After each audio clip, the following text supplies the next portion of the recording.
Welcome back, and this video is all about vocabulary and why we use it in every single course and every single chapter of every book. So there's four main reasons. One, overview, it improves reading comprehension. So if you focus on the vocabulary and you practice it before you actually run into it, especially if it's words you really don't know, that will take the pressure off, and it'll help build context around what's actually happening.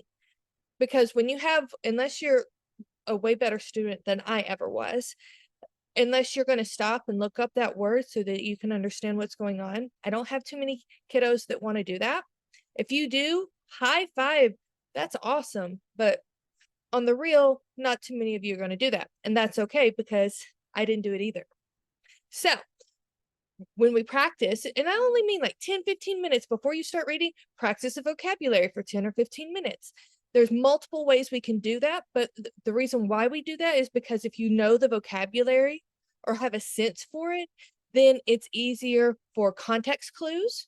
It's easier to stay, when you are reading, you're focused not on these words that you don't know, but focusing on the critical thinking skills and the reading comprehension, identifying main idea and plot and all the things we need to understand or be able to identify when we're reading. So it also builds confidence. So when you're reading and if you run into a whole bunch of words you don't know or don't know how to say, that's frustrating. As an adult with mild dyslexia, let me tell you, it is frustrating. So previewing that vocabulary and hearing it and practicing it is so crucial just to help you enjoy it and not be like, man, I don't know this. I don't know this. Why don't I know this? And getting down in that crazy rabbit hole. We don't want that. No, no, no. We're staying on the upbeat part. It also helps with better retention. But as you know, this is a ADHD friendly, neurodivergent friendly system that we use here at Light Up Literature Curriculum.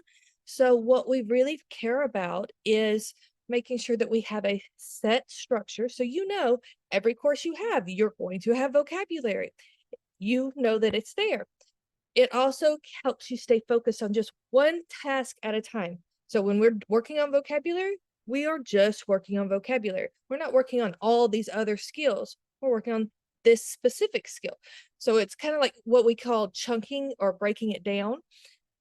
And it just improves retention and it improves the attention so that when we break things down, it's a little easier and it's not so overwhelming like, oh my gosh. Because sometimes think about it when we read, so there'll be another video about reading while we have guided reading questions, and I'll discuss more of that in detail. But for now, just so you know, even if you don't love it, I promise you it will help.